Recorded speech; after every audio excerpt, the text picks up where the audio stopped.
Last time on the Unlimited expedition, we left Esperance and headed east to start our trip across the Nullarbor. We ran into some trouble in the Alexander Nature Reserve.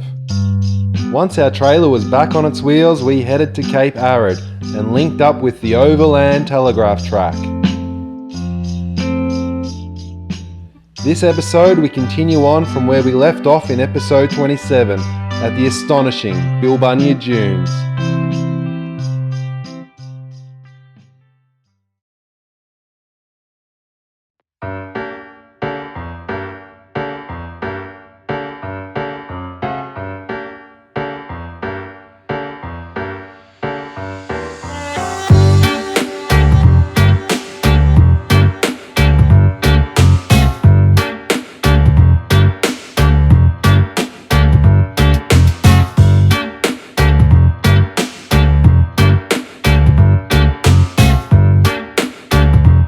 Our first challenge is to climb to the top of the escarpment. This is one section of the Overland Telegraph Track that was a little bit of a concern for us when we were planning this expedition. The route up the escarpment is extremely steep and sandy, but we are very pleasantly surprised to find that conveyor belting has been laid along the track to assist with traction. But don't worry, there are plenty of steep shaly sections to keep us interested.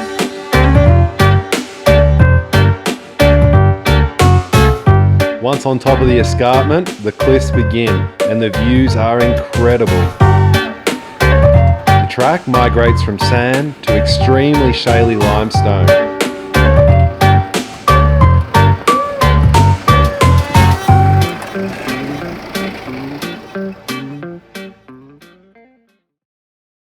It's a hot one today, guys. It must be about 35. It's about the hottest day we've had since we left the Pilbara. It's bloody dusty outside, so we've got the aircon on. That's the primary reason we've got the windows closed. It's because of the dust. It's just horrendous, and we're going so slow. Like, I haven't got out of first gear for the last 50 or 60 kilometers. It is very slow going along here. Anyway, we're about halfway across Point Clover, and hopefully tonight we can get up to Point Dover.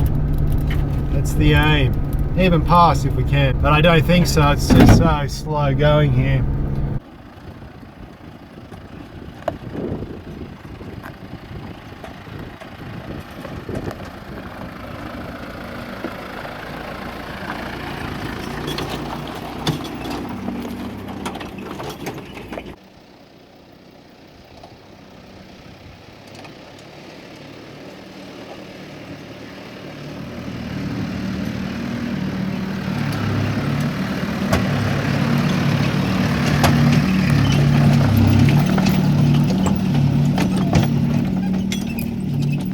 For the last 30 or 40 kilometers, I've noticed this wire going over the road in several places, back and forth, and sometimes it'll go like along the road for about 30 or 40 meters.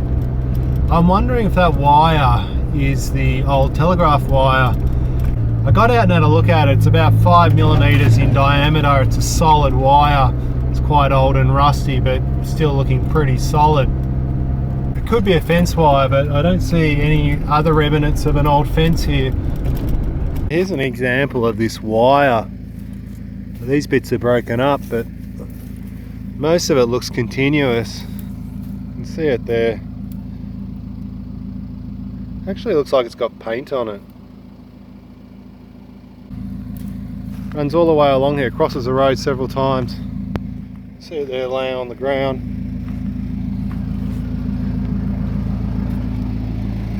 Running through the bush there.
Well, this is our campground for tonight.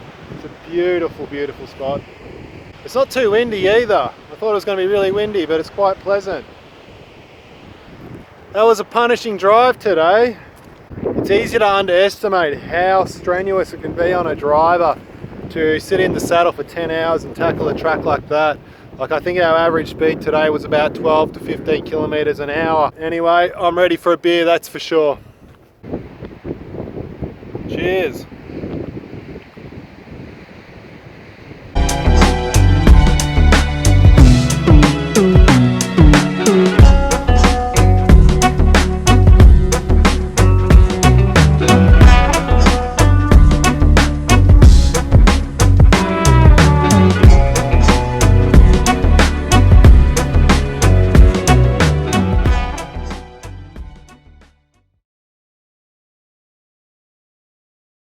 When you're filling your car from jerry cans, particularly with a common rail diesel, very susceptible to dirt, you need to make sure that you do as best you can to prevent any dirt going into the tank.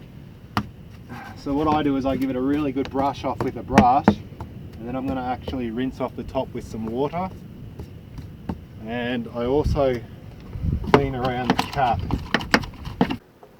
I always like to refuel the car first thing in the morning when it's not hot, so I'm not inclined to spill diesel all over the exhaust pipe, which is only down there.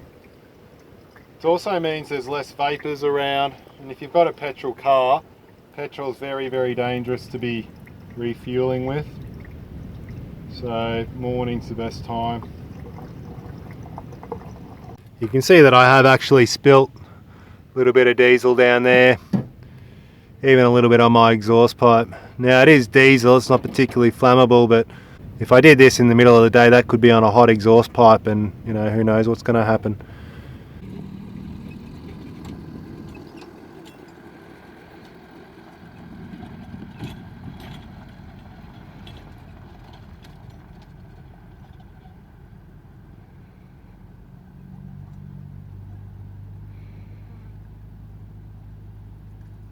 When you're preparing for a trip like this, it's very important that you put a lot of thought into your fuel requirements.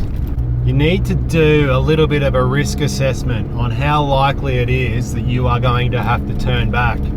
In this trip, I didn't know how difficult it would be to get up the Scarp just after the Bilbunya Dunes, and I considered it a possibility that we would need to turn back and go back via Israelite Bay. So the fuel that we were carrying was enough to get us back if need be. Now, another consideration is how much low range or slow driving you'll be doing. Now, on this track, it's really taken me by surprise. Like, we've barely been out of first gear the whole time. I mean, it's high range, doesn't chew up the fuel like the low range, but still, it does chew a lot more fuel. So currently I'm averaging almost 20 litres per 100. This car typically does between 13 and 14 with the trailer on. Now, that's about 30% more fuel consumption. It turns out that I've done pretty well.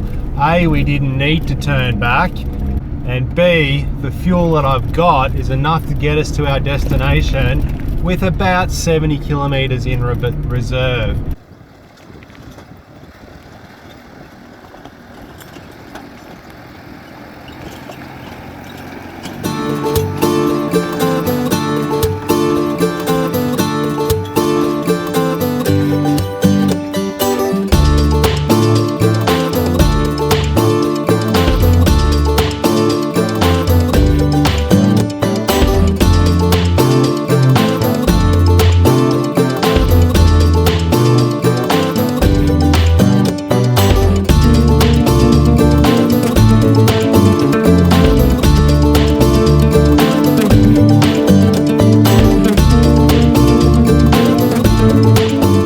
Up here at this sinkhole.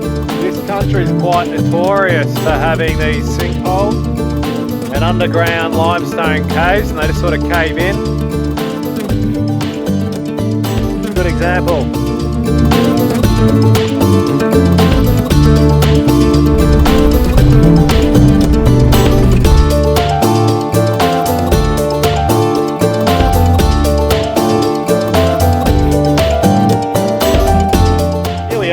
John Baxter Memorial.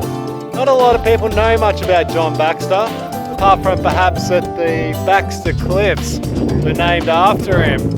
But his story is quite an interesting one. In 1840, the air expedition from Port Augusta to Albany passed through this country. John Baxter was one of the expedition members. They encountered some Aboriginal people and he was killed.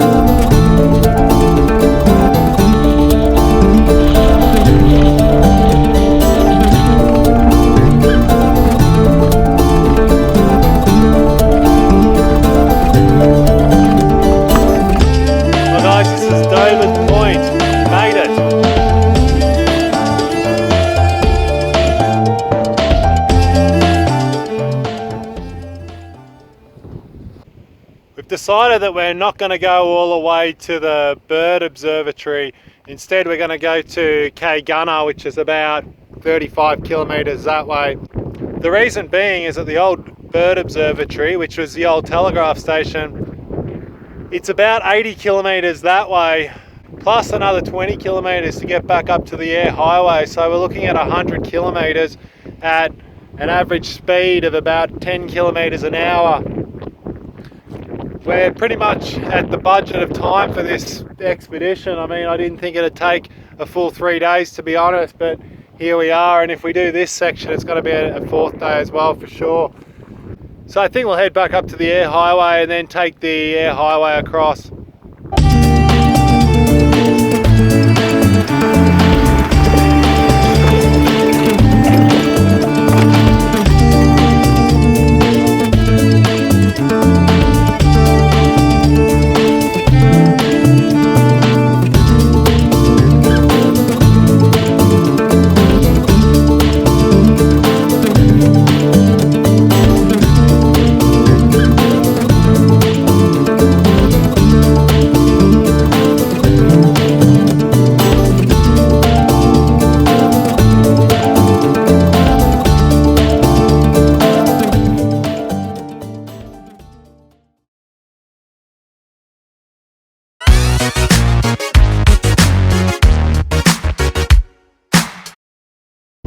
Well, this is the arse end of nowhere.